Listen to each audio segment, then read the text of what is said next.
Peace to the family. This is a very direct and specific message to the new Black Panther Party, the members, and the movement. And the message is about the three cultures within the one culture, that one culture being revolutionary culture. Now, revolutionary culture is a culture that inspires change. It causes people to change their mind, to change their religion, to change their way of life, and to use that religion to change the reality of their lives. It causes us to change and challenge our eating habits, to examine and to change our choice of mates. We saw a Negro president travel the world, begging for change, maybe willing to do something strange, but some change. No matter how much we heard him beg for change, we, the Black nation in North America, are the recipients of none of this change. So we have arrived at the conclusion that we, not I, not you, not me, we must go within so that we do not have to go without. A crack is a compromise point within a wall or a foundation. So when we say cracker, this is not a derogatory term. This is a man who creates cracks. Cracks in our principles, cracks in our history, cracks and compromises in our relationships, so that there are many cracks in our canteen, and it cannot hold a single drop of water. This is the role and the effect of the cracker. Ironically, America's favorite play is the Nutcracker. So today, in the beginning of the new Black Panther Party, we're sealing up the cracks, using brotherhood, sisterhood as the glue to add refinement to the power. Now, what does that mean? It means that you don't do something to your brother or your sister that you wouldn't want them to do to you. See, one day you might be in his or her position. People gonna judge you like they judging him or her. I'm not here to pass judgment on you, only here to say to you and to myself, brothers and sisters, we can do better. The Honorable Elijah Muhammad taught us to eat to live, not just physical foods, but mental foods, spiritual foods. As I said in my video, someone has altered the ingredients of the Panther cake. They replaced liberation theology with anti-social socialism. They replaced Pan-Africanism with crooked cracker communism. They replaced black nationalism with BLM. Okay, now we know the first BLM was the Black Liberation Movement.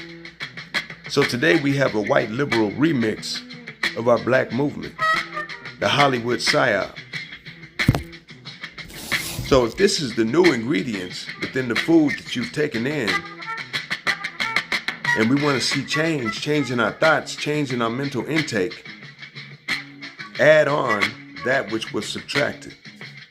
Black nationalism, Pan-Africanism, Black liberation theology. This is peace of Black power. I'm going to say peace, Black power, and refinement today. Okay, because when I look at our original archetypes of Black power, being Kwame Ture, Dr. Khaled, Sister Ella Baker, these people not only advocated Black power, oh, wait a minute, and Baba Mukasa Ricks, can't forget him. They not only advocated Black power, but they advocated Black power and refinement, meaning that the power does not maintain itself and get powerful by itself. It gets powerful because you add the components of refinement onto it. Certain clean living. Let's really go into this. If Dr. Huey P. Newton had embraced some of the discipline of the nation, or even some comedic African spirituality, he would probably still be here with us today. I grew up a Panther all my life. I saw many Panthers suffer from mental illness. I saw many Panthers suffer from drug abuse, whether it be cocaine, whether it be alcohol, whether it be crack, or maybe all three, sometimes heroin. So there has to be a component of refinement within this that maintains and preserves the student. That's not only ideological, that's not only physical, but that touches the very heart and the soul of the person. That would take someone from a Malcolm Little to a Malcolm X. That would take someone from an Elijah Poole, who drank every day, all day, to Elijah Muhammad. There's some type of inner transformation that has to happen, that has to be facilitated there, that's more than ideology, you see. And this is the qualitative difference between a Khalid Muhammad, a Ella Baker, a Kwame Ture, and a Huey P. Newton. And we love Huey. I'm from the West Coast. We love Huey. Huey's an Aquarius. That's my main man, 50 grand. However, if I'm going to put somebody in front of our babies, our children, in front of the world, and show them their testament from the beginning of their life to the end of their life as an example, as an archetype, that's going to have to be Kwame Ture, Dr. Khalid, Ella Baker. Not only their personal life, but their organizational life, what they did, the organizations they were in and what they did within those organizations, the reform, the people that they reached out to on the streets, stood up and built, put together, and then gave to us. That's a little more than ideology. No. And it's three components when we start talking about black power, nationalism. Three heavy components when we start talking about the Panther cake that you cannot make the Panther cake without. If you try to make it without these three components, you make something else. And it's a cake that I won't eat. These three components are Pan-Africanism, revolutionary Pan-Africanism, black nationalism, and liberation theology. And if you look at all of the groups who came into forming the original Panthers in 1966, Lowe's County Freedom Party and so forth, all of these people had these contingents within their study, within their preparation. Let me say that again. Revolutionary Pan-Africanism, revolutionary black nationalism, liberation theology. Malcolm X is the father of all Panthers. Why do I say that? All of the Panthers were students of Malcolm, to a degree, his political philosophy, but they didn't embrace his physical culture, the way he ate. He did not drink. He fasted. All of these physical practices went into making him into who he was and the man we know him as. These disciplines, what we call it in the party is revolutionary culture. Things that build, fortify, and enrich the revolutionary, the student. And through our people seeing the enrichment of each student's people who used to be the dirty glass, who are now the clean glass. This is an example to them that they can do it.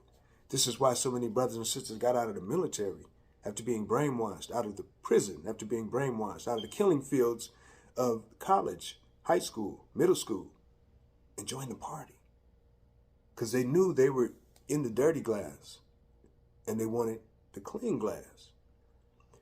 And let me just say this. There's a lot of different people have a lot of different perspectives on this, but you can't separate Elijah Muhammad, the true teachings of Elijah Muhammad, from our national liberation struggle. He's the liberation theology component. Ask Bobby Seale. Ask Elaine Brown. Ask the original Panthers. Ask Kwame Ture. Study the relationship between Kwame Ture and the Honorable Elijah Muhammad. The same way that the Honorable Elijah Muhammad brought Farrakhan up on stage and told us to watch him and follow him and do what he does, he also brought Kwame Ture up on stage, the world's #1 black nationalist, who J. Edgar Hoover named as one of the black messiahs in his COINTELPRO points. Not Huey. No, not even Fred. Fred was mentioned later, but the person whom they named in his objectives was Kwame Ture because of his diplomatic relationship with all of our organizations, left or right, religious, non-religious, political, social, whatever, because of his beautiful demeanor and relationship with all of our people. Kwame told me, he said, He loved Dr. King because Dr. King didn't really attack anyone.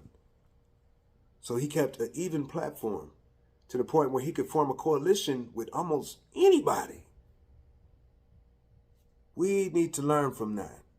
Kwame, if you notice, he did not attack people. He would attack something they did, or maybe a principle that they had embodied that was not right and exact. So we have a lot of, examinations to go through. The one thing I like about Dr. Khaled that gave him qualitatively an advantage in doing this Black Power work, Dr. Khaled was a sociologist. His PhD was in psychology and sociology. So he knew the things which made people move or not move.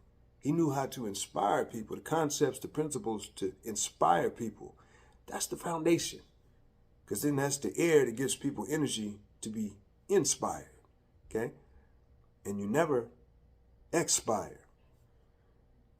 Yes, I watched the video by, the Panther 48? And yeah, they had some critiques. Everybody has critiques and expressions. First Amendment. Everybody has the right to have that, you see. I would just like to say others of us have different motivations for being involved with the new Black Panther Party, you see. Some of us were born into this. And it's a certain vibration and a certain combination of elements, that we're looking for. That we can say, oh, that's it. There you go.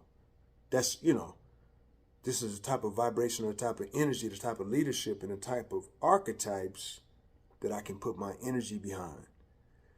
Other people will have other ways, but let's just say this, y'all. This is a movement. It's a movement. It's not one party or one group that's going to dictate it. It's not. However, all of those parties and all of those groups, so that our people can flourish and grow and expand, need to work collectively or positively and not work against each other. I don't think that's difficult. I don't think that's a lot to ask. I think in the spirit of the Panther, in the spirit of Dr. Khaled, in the spirit of Kwame Ture, we should honor their struggle by us working together. And I'm going to say this last, and then I'm going to end this build. The last time I spoke with Kwame Ture, when we brought him here in the 90s to Seattle, I said, Kwame, we read a lot of stuff. We went through your, everything in the study group, all the study material in the study group, all the books and whatnot. We listened to your speeches and whatnot. Where do we go from here, bruh? What is our generation supposed to do? I know what y'all did. What we supposed to do? You know what he said? He said, it's your duty, you guys' duty, to bring all of this together. That ain't an easy thing. It's not an easy thing. However, I will say this. The people with the most sincerest heart and have a sincere enough heart to study and examine what has been done and what needs to be done will prevail. They'll come from all different sectors of this movement. And that cream will rise to the top. Y'all know who you are. And with that, I say Black Power.